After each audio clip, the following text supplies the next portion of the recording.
today's episode of Sober on the Mic. Today we have Jeremy with us, who's all the way in the United States. It's so exciting to have someone from the US with us. So we're going to go straight into what we always do, straight into the quickfire questions. Are you all right with that, Jeremy? Let's go. Let's do it. Let's go. Right then, how old are you? I'm 51 years old. You are never 51 years old. That is a lie. You look far Yeah, too yeah. young to be Yeah, I know 51. nobody ever believes me, but I am. I think it's because I always like to say that, see, I was a crystal meth addict, and so I figure that if I only aged according to how many nights I slept, then that's probably why I still look so young. Yeah, I'll take that. And very exciting answer to this. Where are you from? I was born in Eugene, Oregon, but I live in Long Beach, California. This is where I was raised. Wow, that is so exciting because pretty much everyone we've done on here so far is from the UK. So it's great to speak to someone from another neck of the woods. Yeah, What is cool. what's your star sign? Libra. What does that mean? Balance? I think someone else was a Well, a lot of Libra. people think that they think, oh, Libras are really balanced, and we're not at all. We love balancing, which means I also like chaos because I Yeah, like to have stuff to balance. So I'm the yeah, balancer of things. I like to come in and balance right. stuff. So I really like situations that are out of balance that I can balance. If things are Yeah, already balanced, I'm bored. yeah, that makes a lot of sense. What daily habit do you do to keep you grounded? I'm gonna say meditation and Mm, prayer, and yep, inside of that, a lot of personal reflection. So like a 10th step, right? But yeah, but absolutely. So step 10 and 11, daily meditation and prayer. yeah. Fantastic. I bet that helps quite a lot. Yeah. Yeah. What is a quote or mantra that you live by? So see, Crystal Meth Anonymous there's one of the readings where there's this quote, and it's my favorite one. It's when our actions are consistent with our principles, we will have inner peace, honesty, and serenity. I live That's by that. that is lovely, that one, and it's so true. It's so It's true. so Yeah. true. So Yeah. true. Hmm. Who is your hero? Dolly Parton. Oh, that's such a good one. That's such a good one. Yeah, That is yeah. fantastic. Right there, hopefully it lifts me with this one as well. What is a song that always lifts your mood? 9 to 5. Yes, it's so good. I used to do a Zumba class where they played Dolly Parton 9 to 5, and it was the best thing ever. Such a great song. Six, and Yeah. my secondary song would be Hella Good by No Doubt. Oh, yeah, that's a good one as well. Oh, Yeah. yeah, you got a good taste in music, mate. Thank you. Who would play you in the movie of your life? Noah Reed. Noah Reed. He played Patrick in Schitt's Creek. Yes, yes, I know Yeah. exactly who. Oh, I Yeah. could see that. I could see that. Yeah. And who would do the soundtrack? Cyndi Lauper. Oh, God, yes. Oh, I'm loving the cut of your jib, mate. I really am. If you could have a dinner party with a famous person, dead or alive, who would it be? That's easy. It would be Jesus. Oh, yeah. That I would have be an so interesting many dinner questions for party. him. So many Yeah. questions. Yeah. Yeah. Yeah. That's Like a I really want to good know what really answer. happened, and I want to know, did you know that they were going to do what they Yeah, I just got a lot of questions Yeah. for him, you know? Yeah. Want to know what he Yeah. thinks about it. And That I would be just a think good that it would one. be so, yeah, that was an easy one. Yeah. Jesus. Yeah. If you could have a superpower, what would it be? It would be the ability to remove people's memories. Oh, oh yeah. Could that make a good science fiction movie, that, wouldn't it? Yeah, oh yeah, because there's so many reasons for that. Because one is, how many times have you just wanted to say, I'd be okay if only you didn't remember that I did that. Yep. If I could just pull that Yeah, out, take that right? out. Just take that out. And then also so many people are suffering because of what they remember because they can't let Yeah. it go. Yeah. And I just see that so often with people that they get so stuck. And if I could just go in and just laser, Take that out. just really, with a Mm, laser beam and just take out that one little piece yeah. so they could be okay, that would be my superpower. God, that would be the cure for all trauma, really, For wouldn't it? everything, right? Yeah, Yeah. yeah. Yeah. Right. So you've touched on it already, but what was your drug of choice? Crystal meth, with the caveat of sex and porn, because I'm telling you, once I'm on meth, if you're taking away my sex and porn, we have a serious problem. Right. So, Okay. yeah, So yeah, it's kind of very much merged yeah, together. yeah, Yeah. yeah, yeah. Okay. That's great. How long have you been sober for? 7 years. 7 years. That's a Yeah. fucking good innings, that one, isn't it? seven Yeah. years. Yeah. Okay, cool. So going into it, however you want to start, tell us your story and kind of Okay. how this all happens to be you sat in front of me today. Wonderful. Yeah, thank you. So, in telling my story, it's always, I'm just gonna go all over the place. I don't know Please what order. do. And I like to say a little prayer first. I like to say that let the words that need to be said, and the words that need to be heard. And so it is. That helps me get my ego out of the way, and it's best if if I plan how I'm going to tell my story. There's so many layers to it, right? Mm, So I'm going to try to focus on addiction, but when we say we're going to focus on addiction, what does that even mean? yeah, there's I so don't much to it. there's so much to it, right? Yeah. So we're just going to see where my higher power takes us, or where our higher power takes us.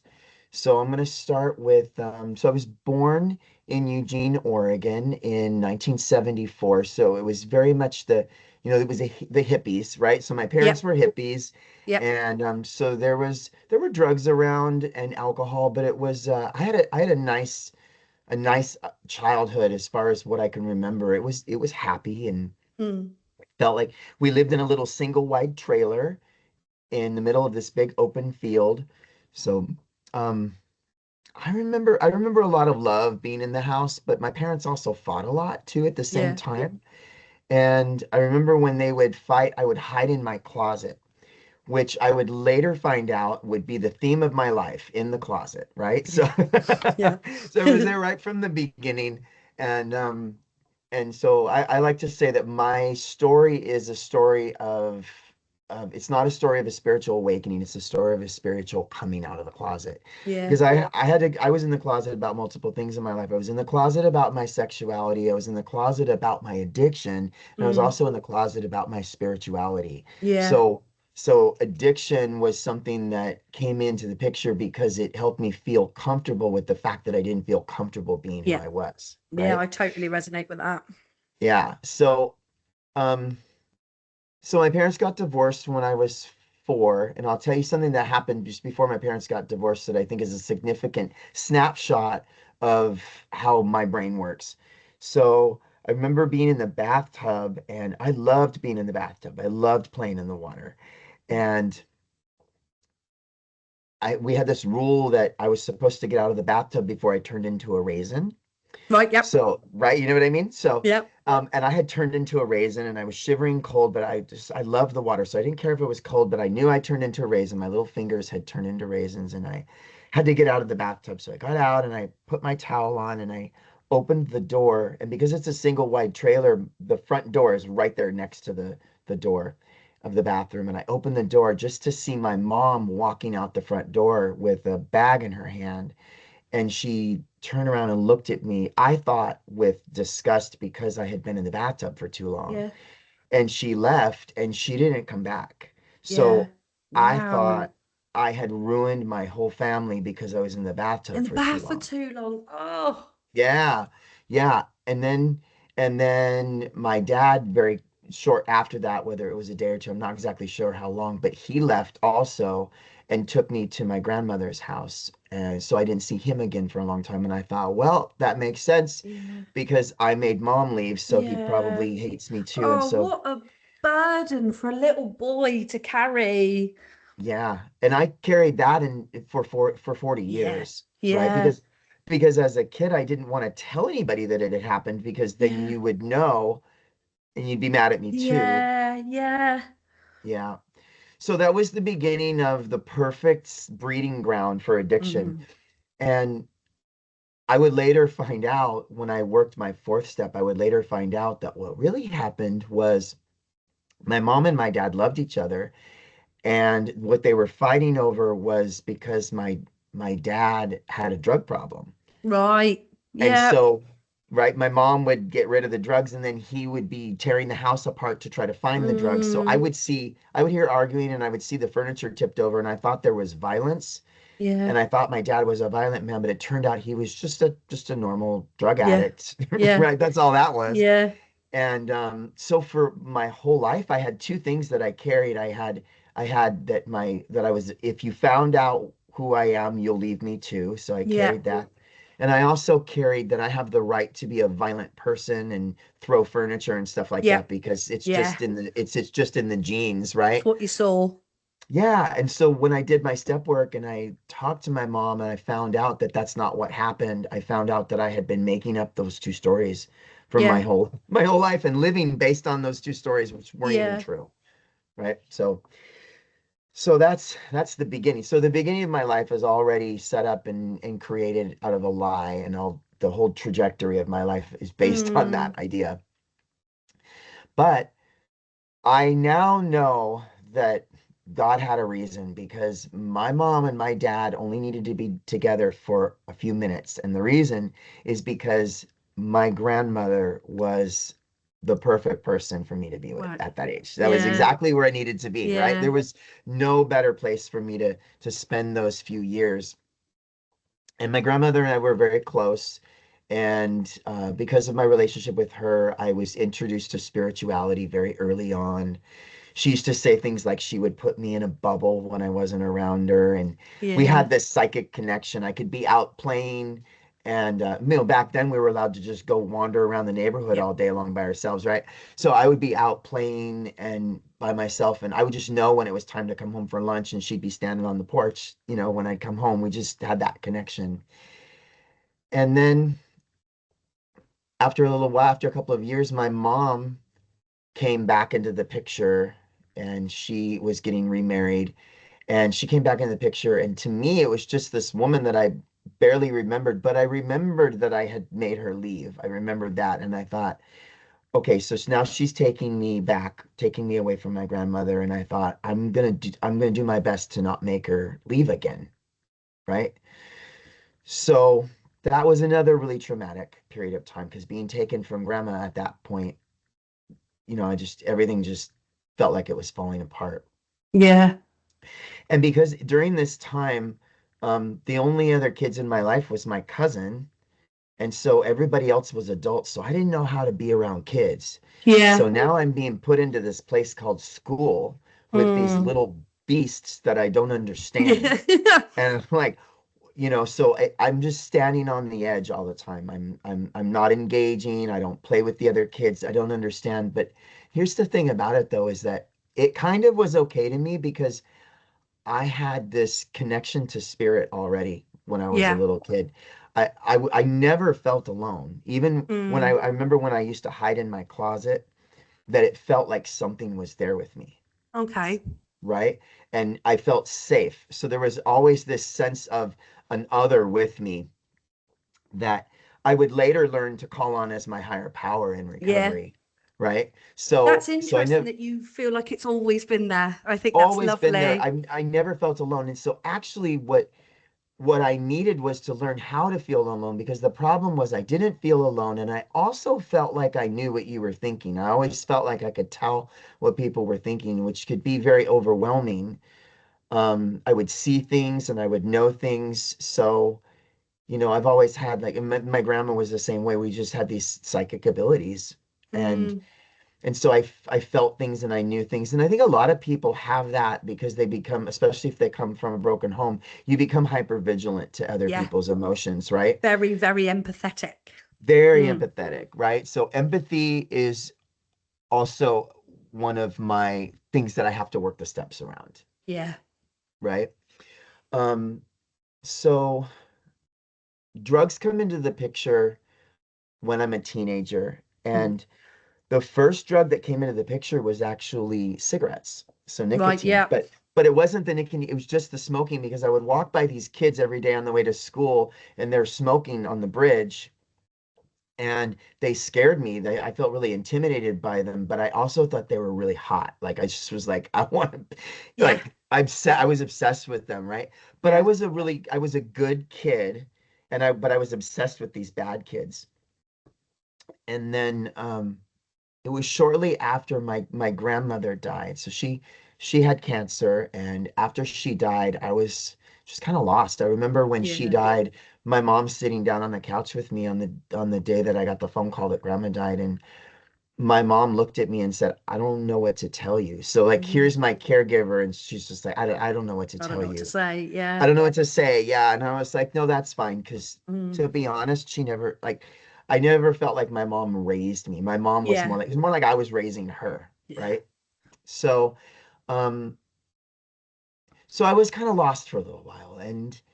And I remember one day someone offered me a cigarette and I was like, fuck yes, I'm Yeah. in. I'm Yeah. in. This is everything I needed. And so I started smoking with these kids, and I would, after school, I would go over to one of their houses. There was this one kid, and he had the house where the mom would like write us a note so we could go buy cigarettes and stuff like that, Yeah. right? Yeah. And you remember that back in the day, you used to be able to do that because we could Yeah. just go and we had a little note in our pocket, but we could get the cigarettes from the vending machine.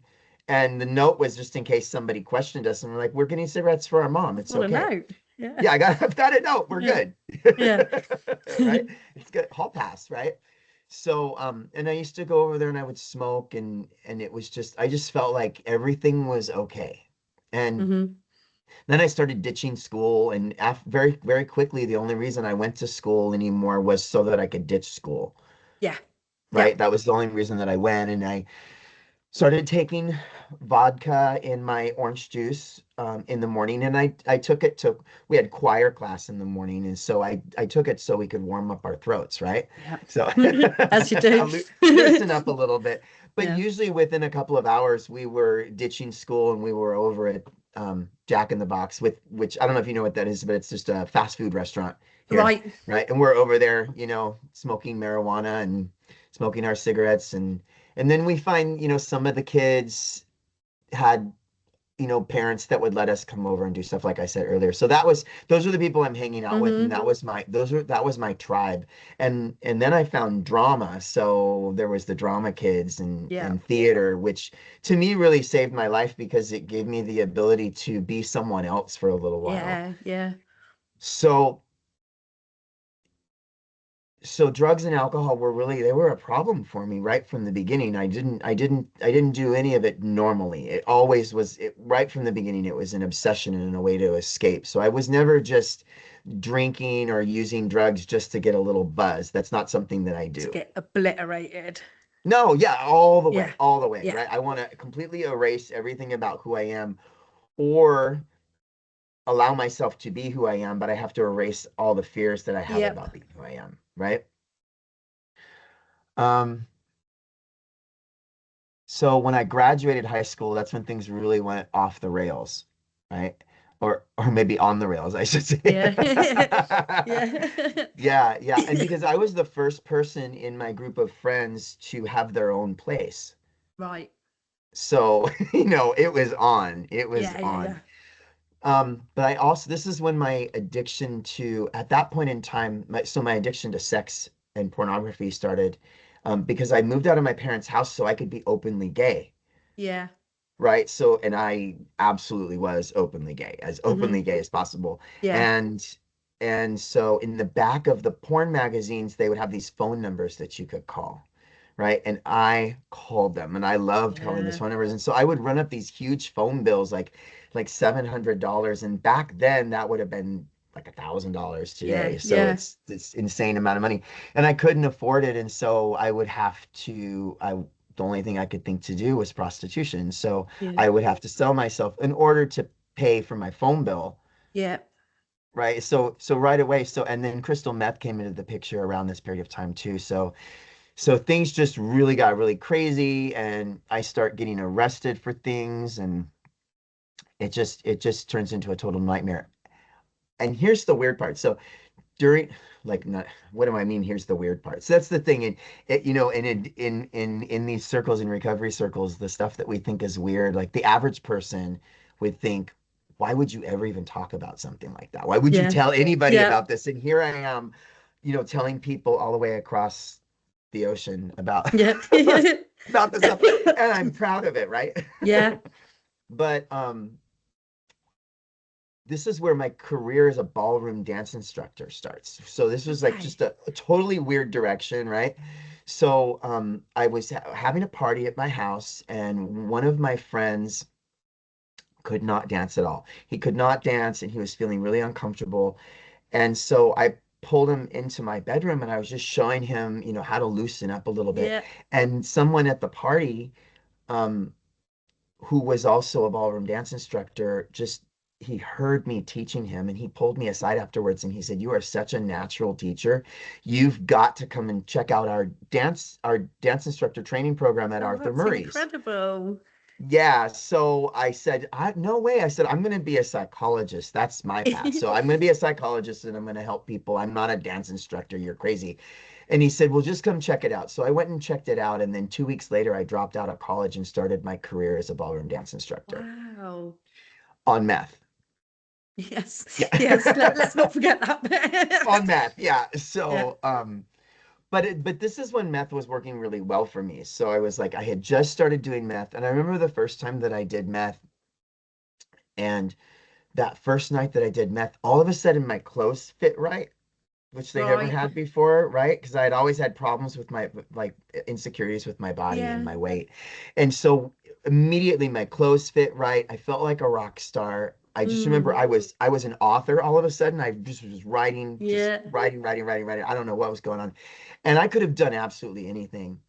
And right away, I needed to have it every day. So I thought I was just going to do it on the weekends, but it was like maybe a week or two went by where I just did it on the weekends. And then very Hmm. quickly, I needed to know who the dealer was and I needed to be friends with the dealer right away. And I needed to be doing this all the time.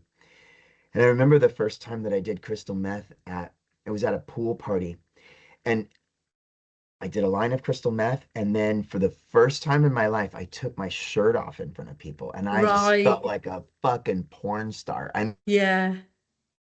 I had found what I needed because not only did it got rid of all my insecurities, but it also made me feel the way I wanted to feel, Yeah. right? Yeah. So, and to me, when I find something that can remove pain and bring pleasure at the same time, Yeah. it's a wrap.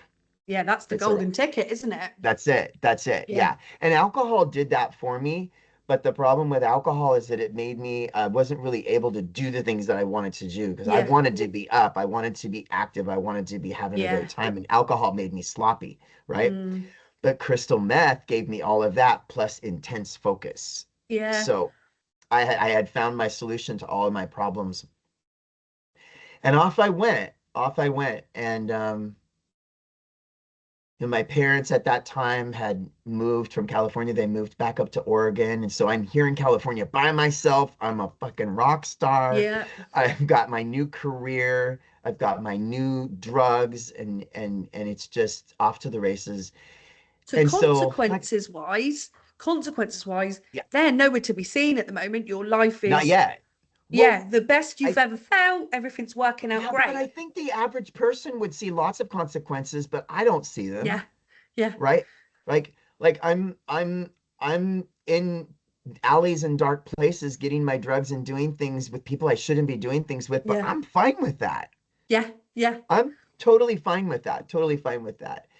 And the sex addiction just became absolutely crazy. Um so it was like I would go to work and I was really going to work just so that I could afford my drugs, Yes. right? That was the main reason why I was going to work. And eventually things fell apart and I end up getting an opportunity. So I went to jail again. I'd been several times, but this time they gave me an opportunity that they would expunge my record if I would go to a program, Hmm. right? So this is my first time in treatment, and I like to say I'm like MRSA because I'm treatment resistant, right? Yeah. So like Yeah. I'm not, I don't like to be told what to do. um and they have these rules like you're not allowed to have sex with people, and Yeah. I'm just like, what else am I supposed to do? I don't know any other way to make friends or to Yeah. to anything It's like how that. it's like a So form of communication for you at some points, isn't it? absolutely, Yeah. it's like a handshake. Yeah. Yes. Yes. Yes. Yeah, yeah. So I end up getting kicked out of treatment, and then I end up in sober living. It's like I don't know, but by the grace of God, I called my sponsor right when they gave me a bus token and 30 minutes to get out of there because I was just a complete mess. And I called my sponsor at the time and I said, I'm being kicked out of treatment. So he got me into this sober living. And I stayed in that sober living for a year and a half. Yeah. And so I don't know where my desire to stay sober came from. I really just think at that point in time, it was really all about not going back to jail Yeah. because I didn't really want to be sober, but I didn't want to go back to jail. And I thought, remember thinking, well, I just need to get my life together. And then I Yeah. can probably use drugs again and drink alcohol and do all that kind of stuff. But I just Hmm. need to lay off of it for a while, right? Yeah. So I'm going to meetings and after about a year and a half of going to meetings, I started to feel like I didn't want to go to meetings anymore Right. because I wasn't doing anything that I was supposed to do.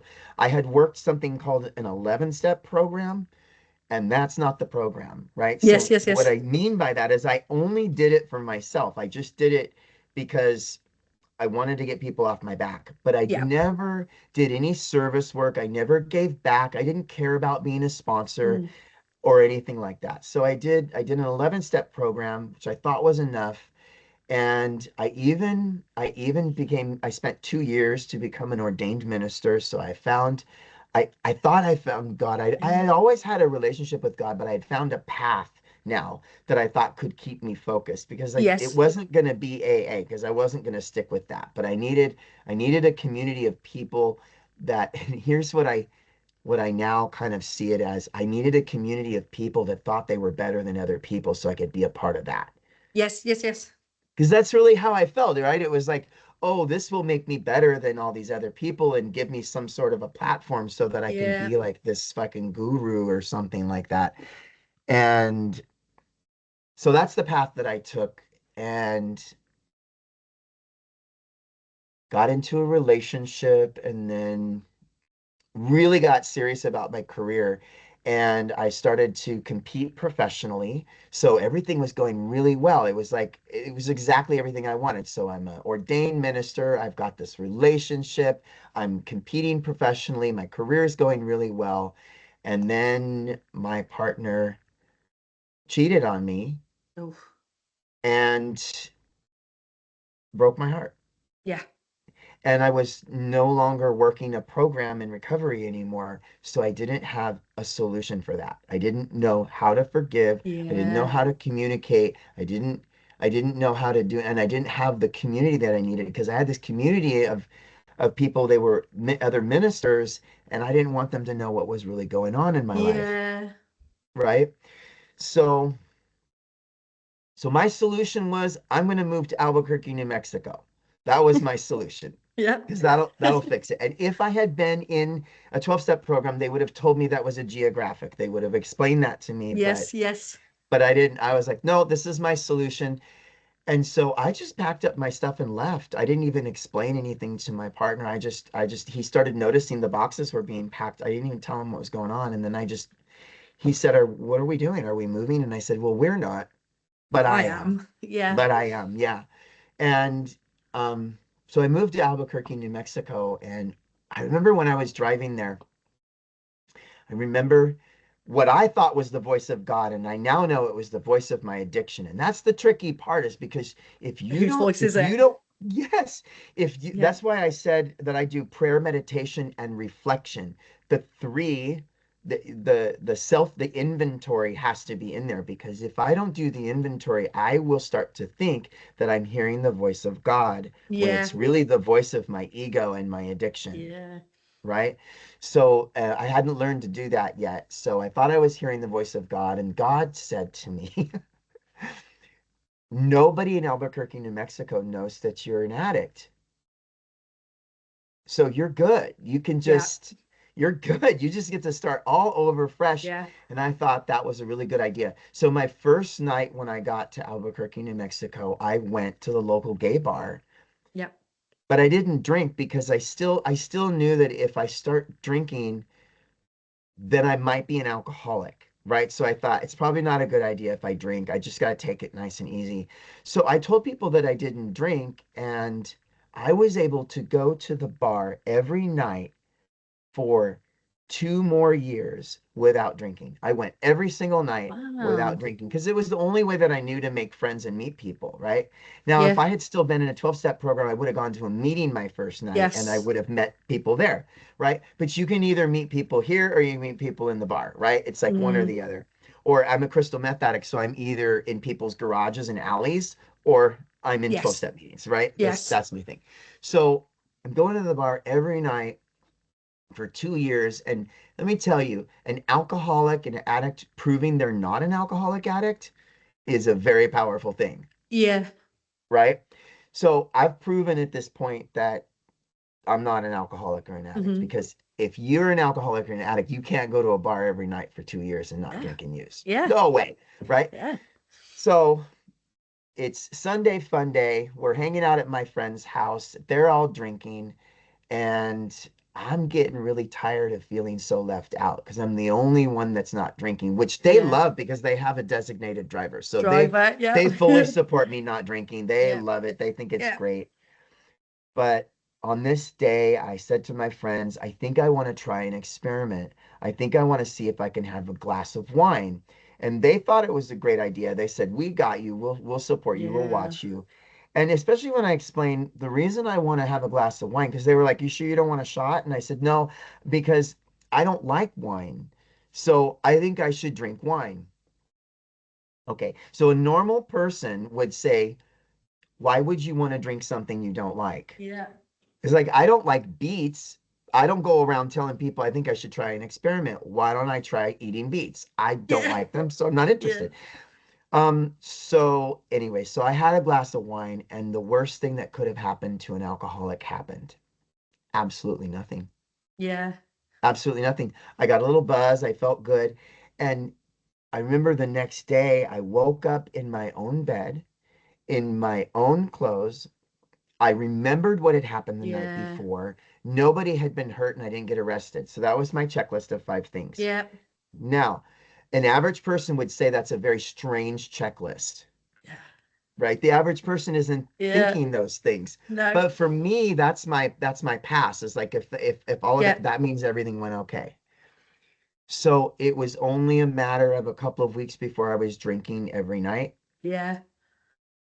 Pretty soon, I'm drinking hard alcohol every night, and I'm going to the bar early before my friends get there so that I can go to the back bar and I can drink before my friends come in and Yeah. see me Yeah. so that I can just have my glass of wine, right?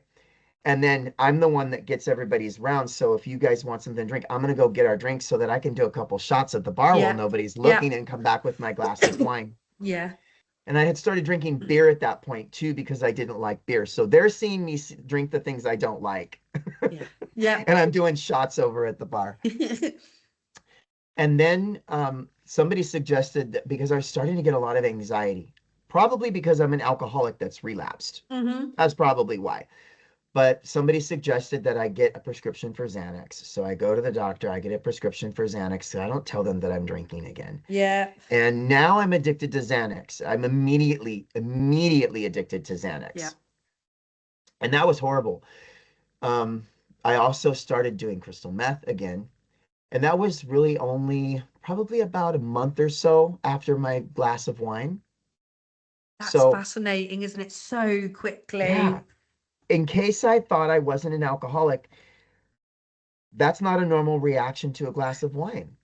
No. Not at all. Not at Yeah. all. But to me, it was totally normal. Yes, It of was just, course. to me, that was a slow progression, right? Yeah. 1 month to get from one glass of wine to um, alcohol, hard alcohol, hiding my drinking, marijuana to Xanax and crystal meth in 1 month. To me, that was a slow, I slippery was going slope. to say, on paper, when you're poorly, that's the decent amount of time, isn't it? Yeah, yeah. Yeah. I was going nice and slow, steady. It all Hmm. felt controlled to me. It felt like a controlled burn to me. So I thought I was in control of the whole thing. And that's the insanity of it all is that my my mind tells me, my addiction tells me that I'm choosing this. And I now know that I didn't even choose the first drink. No. I had no option but to take that first drink. Hmm. That's what I now know. And but I remember thinking, I'm gonna run an experiment. I'm doing this by choice. And then every time I went to the next level, I thought I was choosing it, Yeah. but I had been hijacked long before Long I even ago. took the first drink. Yeah. Yeah. Yeah. So that was a total shit show. At one point, I'm at work. Remember, I'm a ballroom dancer. So some of the students had started to complain, and they said something's wrong with Jeremy. He's not Yeah. right. He's saying weird things on our lessons because I was hallucinating. I Oh, was I'm dancing with people, and I'm having these hallucinations and saying things that don't make sense. And so somebody complained, and my boss approached me and said, "Are you on drugs?" I found that to be such an offensive thing to say yeah. because I wasn't on drugs. At that point in time, I wasn't drunk Yeah. and I wasn't high. I was coming down and withdrawing Yeah. from alcohol, crystal meth, Hmm. but I was currently on Xanax. So I was on Xanax, but I had a prescription for that. It was such an offensive question to ask me. And then they suggested that I take a couple of weeks off of work to pull my shit together. So I did. I took a couple of weeks off of work and then I did something that little quick service announcement. Don't recommend this for anybody. I stopped taking the Xanax. Yeah. And those of you out there that are addicted to Xanax, please seek a doctor's care because I could have It's died. awful, isn't it? Awful, right? Awful. I had a psychotic break Mm, and I decided to invite my boss's wife to a restaurant so we could talk. And while we were there, I told her a whole bunch of things that I thought had happened that her husband was doing, which yeah. none of them were true None of at it had all. happened. Oh, bless you. No, no, no, quite the opposite. These two people are such ethical, loving people. Yeah. So I took reality and distorted it in the worst possible way. Yeah. And then and I stood up and I humiliated her and myself in front of everybody in the restaurant. And ultimately, what ended up happening is I was asked to leave the state of New Mexico. Yeah. And so I had to move back to California, and I worked in a studio here for a little while, but my drug addiction had gotten so out of control that the only way that I could do the drugs the way I needed to do them now, because I had to, this progressed also, right? Yeah. It had gone from doing lines to smoking it, and now I was gonna have to start doing it intravenously because it wasn't working Yeah. anymore. Yeah. Because your And so tolerance must have been. through Yeah. the roof. And so the only way that I could do it and would be either to go back to prostitution or selling drugs. And I couldn't Yeah. go back to prostitution because I don't like being told what to do. I Mm-hmm. just don't. No. I'm not good at it. There's some people I'm not a good prostitute at all. I'm super picky Yeah. and I get in fights with people and I don't like to be told what to do. So, so I became a drug dealer and I ultimately retired as a ballroom dancer because I told myself that. Again, that's the way Yeah. we paint it, is like, I'm going to retire and just, become an independent teacher. And it's because I cannot show up for work. I Yeah. cannot show Yeah. up for things. So I'm just teaching a couple classes here and there, and it gets really weird. I mean, things are happening like I'm coming home. I remember my roommate at the time said that I was only I hadn't slept in my own bed for over a year, Yeah. right? And it's because now in order to keep my roommate safe and to protect my home, I'm not coming home anymore. Yeah. That's my solution to that because I didn't want to lie to her about it and I didn't want to bring it home to her. So I'm renting hotel rooms and I'm spending thousands of dollars a month Yeah. on hotel rooms. It's just crazy. It's crazy. And it just continues to fall apart. All of my friends start dying all around me, and I'm going to jail over and over again. I always Mm. seem to get out of it somehow. And so that tells me, I have this connection to God. Remember, I have this twisted relationship with God where I think if God wanted me to stop, God wouldn't let me get away with it, Yeah. Yeah. right? Yeah. I totally hear that. Yeah. So my friends are all dying or going to prison, and I'm not dying and I'm not going to prison. So I'm thinking I'm nailing this. Yeah. I'm just Yeah. really, anybody else would say I was about to die. And Mhm. I don't know if you've seen the movie Final Destination where this death is Yeah. chasing me. That was my life because it's all around me. I knew for sure that I was on the list and But constant near misses all the time. constantly, Yeah. constantly, right? Yeah. And I remember towards the end, it was really dark. I remember thinking, I'm just trying to clean up my trail as much as I can because I don't want the people that love me to have to find everything, right? Yeah. I know I'm going to die, but I'm hoping that I'll die in the least humiliating way possible. God, that's really sad, isn't it, if you think about it? Yeah, yeah. And I'm telling you that everywhere I went, I remember one of the times I got arrested, the warrant that the police had said that they had a warrant to search any place that I was because it said he is believed to be committing a felony anywhere he goes. So Yeah. so that's the kind of life that I was living. And I was just trying to figure out how to manage it enough, right? Because we think it's still manageable. I'm just hoping that when I die, I won't be in the middle of some like sex den with a bunch of like needles in my arm. Like Yeah. that's but that's where I can't stop being in those situations. It just can't, it won't stop. And the Yeah. more I try, if I try to get it to stop, it gets worse, Worse. Yeah. right? And so it all came to an end when I'm just and it's just that, like I'm skipping so much because it was just so awful. But it all came to an end when I was supposed to get on a plane to go home and see my family for Christmas. And as an addict, I'm allergic to there's two things aside from drugs and alcohol that I'm allergic to. I'm allergic to holidays and I'm allergic to airports. Yep.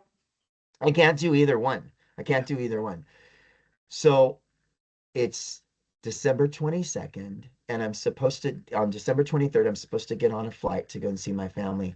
And I remember that I came home and I fell asleep in my food and, because I'm starting to come down and my roommate asked me what was going on. And I woke back up and Mm.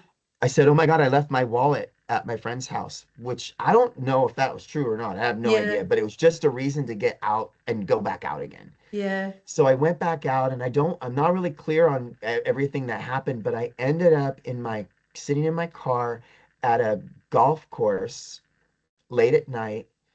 And I was on, not exactly sure everything I was on, but I know I was on crystal meth, GHB, and somebody had suggested that I try some testosterone cream that I had rubbed all over my arms, Right. which is a terrible idea for a crystal meth addict and a Yeah. sex addict. Yeah. That's insane. And so I turned into a werewolf and I went out into the golf course and started hunting for sex. Mm. And there were no people there. It was just the werewolf and there were the raccoons and the skunks. And that was it. And Yeah. I'm wandering around and I remember snot coming out of my nose. And I really Mm. thought I was a werewolf. I turned into a Yeah. beast because I'd just gone way too far. And I couldn't stop it. I couldn't do anything about it. And then eventually I got back into my car and I start driving my car like a wild beast all around Long Beach. Yeah. And if you've ever seen the movie 101 Dalmatians, so there's this scene where Cruella de Vil is driving in her car and she's just a monster Yeah. going around corners on two wheels, Yeah. and so that was me. I looked like that. And I remember being way back inside of my body somewhere. There's the sober version of me that's looking through all of Yeah. this and going, what the fuck are we doing? Like I'm Yeah. trying to stop driving, and at this point I'm so out of control. If I try to stop driving, I drive faster. If I try to turn left, the car goes right. I'm Mm. completely out of control. I hit multiple cars. I remember a couple of times when I had passed out in the middle of an intersection and people were knocking on my window, and then I would just wake up and yell some lie to them and take off again. Take off again. Yeah. Yeah, and so by the time the final accident impact happens, it's morning. It's 8:30 in the morning on December 23rd, and I drive into the corner of the library in a place called Belmont Shores, and people are, finishing they're out Christmas shopping, and the stores are just Mm. opening, and And I get out of my car. Now, I don't remember the accident. So I remember I thought, I thought I was in a Christmas parade Yeah. and it was the lights behind me because the police were chasing me. So Yeah. I thought I was in a Christmas parade and I thought I was a werewolf in a Christmas parade. And I remember being at a stoplight and then everything just went dark. And when I came to, the accident had already happened. Right. So I have no awareness of the accident. And so I get out and I publicly was exposing myself because the officer said, "Sir, you're gonna have to put your pecker away." Yeah. Right. Like, oh, okay. Um, and I just I didn't try to talk my way out of it this time. I Yeah. sat down on the curb and I remember just feeling like the universe had just turned into this big bowling ball and it just rolled over me and just Yeah. flattened me out. And I had no more. There were stories going through my head as to how I was going to try to explain what had happened, and I just didn't tell any of these stories. I just Yeah. didn't. Just didn't. I just didn't. I didn't. And I thought, okay, well, this is done. We're done. Yeah. We're done. And so I got arrested, and my roommate came and bailed me out. And on the way home from bailing me out, I remember that the silence was so loud. Yeah. The silence was so loud, and I knew what that silence meant. That silence meant that she couldn't keep doing this. Mm. And so she wasn't just my roommate, she's also my life partner. And that's a whole nother story because I have a life, my partner is a woman, Yeah. right? And so we have a really beautiful relationship. I like to say that we're like Will and Grace, Yeah. right? Yeah. So that's our relationship. But we made a decision many years ago that we were going to take care of each other for the rest of our Yeah. lives. So Yeah. we're a team, and that's it. So if I meet someone, um, she comes along with it. That's all there is Yeah. to it, right? Yeah. Everyone So needs a teammate, don't they? everyone needs it. Yeah, Yeah. yeah. So I feel really, I'm so blessed that I have one, and we put so much work into that relationship, and it was devastating to me that she was going to have to go through kicking me out. And so Mm. that's actually what got me sober, was the idea that I was going to put her through that. Yes. Yes. Yeah. So I detoxed for 10 days in my apartment, which Oh, is I bet amazing that was because unpleasant at the a little time. bit unpleasant, yeah. Yeah. So I remember that I slept in a pile of dirty clothes. Mm. That just felt right to me. I nested in a pile of dirty Yeah. clothes, and it would just go dark, and then I would come to and maybe go to the bathroom, and then it would go dark again, Yeah. right? It was really dark, and I loathed myself. Mm. And obviously I didn't make it home for Christmas, right? Yeah. So that there's all that. So now everybody knows everything, which I actually was quite relieved that everybody knew. Yeah. It's just done Totally then, relieved. isn't it? Oh, It's I out was so there. relieved. But here's where a really powerful experience came in, because something kept me from using, because I had drugs here in my room Oh, wow. and I never went back. So Yeah. once I finally got to where I could wake up for any period of time, I went into the living room and I sat in my chair in my living room and I stayed out there for 10 Mm. days. I didn't come back into my room. And I remember anytime that I woke up and I thought I'm going to go in my room and get some drugs, there was a hand, I felt a hand on my Just chest, and it stopping you. stopped me, Yeah. pushed me back down, right? And during that time, there's this television show called Mom. Right. And have you ever seen it? I don't think I have. Okay, so it's all about AA, right? So it's a comedy, it's a sitcom, and they go to meetings and they sponsor each other, and Mm. it's a shit show. They relapse and they just go through Yeah. all the Yeah. crazy stuff that happens. And so I was binge watching that on Netflix. And what I didn't realize is that I was craving recovery, Yeah. Yeah. right? I was craving it. So I was binge watching that, and it was just immersing me in recovery already. And then after 10 days, I told my roommate, I said, I need to go to a meeting. Yeah. And I felt like I betrayed myself because I I knew that AA didn't work. It didn't work for me before, and it won't Yeah. work for me ever. And I knew Yeah. that it didn't work.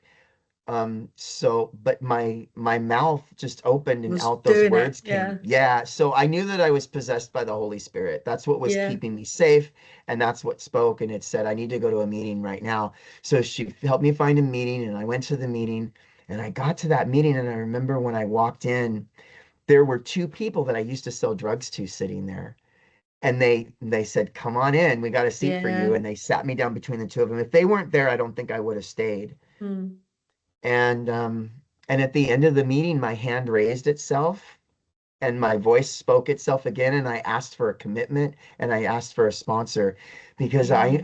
I knew that the 12th step was the one that I didn't work before, Yes. Yes. right?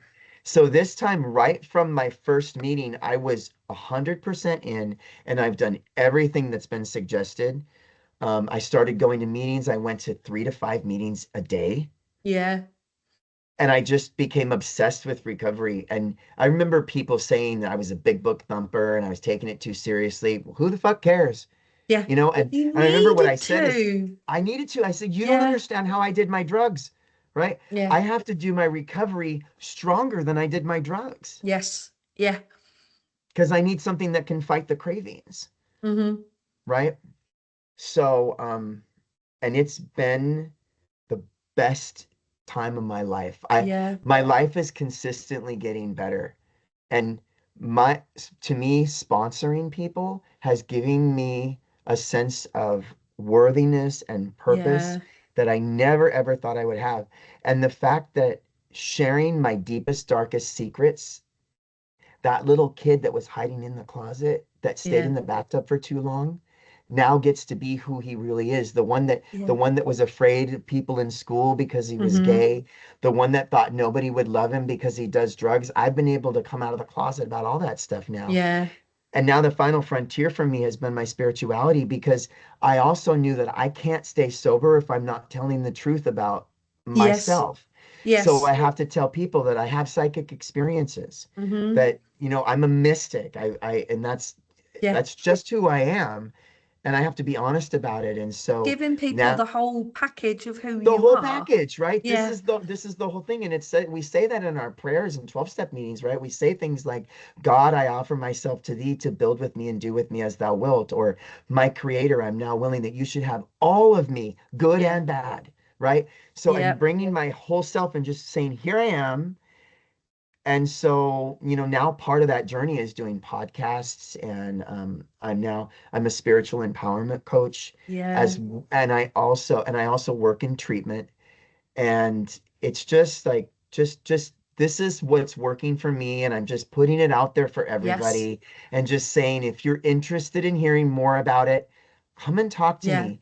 What I'm really excited about is I love to help people find out what their truth is and help them to come out of the Yeah. closet about Yeah. whatever they're hiding, because There's everyone's in the thing is closet about about something. something. Yeah. Yeah, Yeah. yeah, yeah. And so to me, it's just been about building a lifestyle that's worth staying sober for. Yeah. Because Yeah. if I'm not interested in using, I still have thoughts when I drive by a homeless person with a backpack. I want to know what's in the backpack. Yes. I Yes. I Yes. do. And I see someone smoking meth on the side of the street just free as a bird, and I think that looks wonderful. Yeah. That looks Yeah. really good. And I still have those thoughts, but the way that I feel about myself today, my real relationship with God, not the one that told me that I could go to a bar, Yes. but the real one, the one that tells me that I'm a child of God and that I'm loved no matter what I do, Yeah. Yeah. the one that was there with me through everything I went through and has never been ashamed of me and doesn't want me to be ashamed of anything I've ever done, that Mm. says, you can tell the world everything you've done and Yes. I will bring you rewards for doing that. Yeah. And the reward is love. Yeah. I'm surrounded by people that know everything about me Yeah. and they No love me. skeletons in the closet. That's such a None. lovely feeling. There's nothing you can find out about me because it's all out there. Yeah. Yeah, yeah. There's nothing you can say. No, there's nothing to find out. Absolutely, it's the best. So I highly recommend it for everyone. And I want to say that if you are struggling from addiction, recovery is part of your story. Yeah. It's Yes. the other side of the coin, Yeah. and not everybody believes that. So Hmm. not everybody gets to experience it, but But that's my belief, is that if addiction is part of your part of your story, then recovery is also a part of your Yes. story. Yes. Do you know what I found most fascinating then with your stories? When it builds and builds to the werewolf and that experience, Yeah. it's so loud. It's so loud and it's chaotic and it's anxiety inducing. And the minute you say that you kind of come to, Yeah. or you can feel, I don't know if like listeners will feel it when we put it out, but that I felt the peace, if that Yep. makes sense. I felt Immediately. that it's done Hmm. now. It's done. It's done. It's, yeah, Yep. Which I didn't feel any of the other times. Any no, of the other times I got arrested, it was like, how do I get yeah, out of here? How do yeah, I get out of here? This time it was like, I'm done.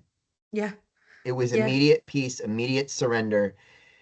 They're just, I feel like surrender isn't something that I choose. Surrender is something that happens to me. yeah, Honesty isn't something I choose. Honesty is something that happens to me. yeah, And it just gets to a point where you realize it's like the cops turn on the lights behind you and immediately you start thinking, can I outrun them? yeah. Right? Yes, yes, yes. But at some point you decide, I'm going to join the winning team, Yeah. Got to stop right? running eventually, haven't I'm you? going to Running stop running away. and yeah. So I'm going to join the winning team. And then my sponsor likes to say that he says that surrender is when you put down the weapons and you await instructions. Yeah. Yeah. That's a Yeah. great way of looking at it. Yeah. Absolutely great. How do you manage? One of the things that lots of people struggle with in recovery, of course, is the concept of guilt, shame, all Yeah. that sort of stuff. How do you Mm. manage that? Because obviously that keeps people in the poorly place. How do Yeah. you manage that? So there's two things. The first thing is sponsorship. There are some things that I couldn't let go of the guilt and shame about until someone was sitting in front of me that deserved to be free Yes. and had the same guilt and shame, Yes. Yeah. right? So they're sitting in front of me and they're saying they can't forgive themselves, and I'm crying because I love them and I want them to be free, and everything in my soul says, yes, you can, Yeah. and I can only pass on what I have. So Yeah. in that moment, I've already forgiven myself. And it's Yes. a deeply spiritual experience. And it's happened to me several times. But I remember the first time was it wasn't until I was sponsoring someone that had the same thing. And they weren't even wanting to tell me about it. And I could hear what they were saying, and I Mm-hmm. knew what the thing was. And so I said to them, I said, I don't know if this is going to resonate for you, but I'm going to tell you something I've done. And I told them what I did, and and then they admitted what they did. And I Yes. said, we are both free now. Yeah. So I don't believe that I could have done that without the spirit of service to another person. Yes. So that's Yeah. the first one. And the second one is the realization that shame is the ultimate self-obsession. It is. Yeah. I was so, it's like I can't stop talking about myself. I can't stop making it about me, Yeah. right? And it was just the realization was that I have to admit powerlessness. I don't have to be ashamed of what I did because I wasn't in control. Yeah. Yeah. I wasn't the one that did it. And when I make it, it makes it easier for me to make my amends when I don't feel personally responsible for what I Yeah. did. I Yeah. The won't tell the drugs and other the per addiction, that's in the driving seat, yes, not you. Yeah. I was totally held captive. I was held at gunpoint by Mm. my captors and made to do that. Yeah. I'm not going to tell the person I'm making amends to that I feel Yeah. that way. To them, I'm going to take full responsibility to Yeah. it for it. But if I'm feeling guilt and shame, I'm going to have a much harder time standing forward and Yes. saying this is what I did. But once I'm not feeling personally responsible for it, it's like my body was there, but my soul wasn't, right? Yeah. It's like Your soul was held captive, wasn't it, by the substances? totally, totally. So that makes it easier, not easy, but easier to step forward and say, this is what I've done. And once we feel the freedom, I become addicted to the freedom. Yes. Without question. I do about that a lot in my work of how addictive freedom from all that shit Oh, becomes. once you really feel it, and I remember the first time that I was holding on to something and my sponsor said, how free do you want to be? And I said, Mm. totally free. Total freedom. Yeah. I want to be totally free. That's what I was looking for with drugs and Mm. alcohol. And so that's what I want. I want total freedom. And so I'm always looking for that next thing. What's the next thing that that I'm ashamed of that I can find that I can tell someone about? Yeah. And it's all done in the spirit of service, right? If there's Yeah. something that I can reveal about myself that can help another person. And so that's, where doing things like podcasts is like, Yeah. how can we get this message out to more people Yeah. to let them know your pain is precious and we need to know your story. Your story is Yeah. so important and your story is going to save Yeah. lives. And whatever you've done, it's okay. Yeah. And that for me is absolutely hitting the nail on the head of why I started the podcast in the first place. I wanted real Yeah. stories. I didn't want celebrities in fancy studios and all that sort Yeah. of stuff. I wanted real people saying, I've been there too, and you don't have to stay there. That's what it's all about. Well, that's what I loved about you when I first heard your podcast. And I only heard one episode and I reached out to you right away. And I said, I got to That's be a very part of this kind. because I loved the realness of it, the Yeah. rawness of it, because people can relate, right? Like you said, if it's celebrities and things like that, people don't know how to Yeah. relate. But the people that you have on and the interviews that you do is just they're so natural and so comfortable and just so raw. Yeah. And I think that's what we need to get out there because we've got to do whatever work we can do to get rid of the stigma. Yes. Yeah. The stigma and the shame, it's got to go for people to let go, I mean, people really. don't have to be ashamed that they have cancer or No, diabetes. no, no, not at all. Not at all. Jeremy, I've absolutely loved talking to you today. Same. I personally resonate with your story. A lot of my drug use and alcohol use, I just couldn't cope with the idea of being gay. And I did it to mask and to fit in with my friends. And I thought it was so much other stuff. I thought it was stuff issues with my parents and all of that. And it came to the reality of it was not feeling comfortable in my own skin. Yeah. And just that was how I managed it and stuff. So it's very affirming for me to speak to you and kind of remember the truth of how important it is to be yourself and be proud of yourself and Yeah. all your stories and that. So honestly, I cannot thank you enough for your time today. Thank you. Same. I Thank you. feel the same way. Yeah, Mhm. brilliant. Thank you so much.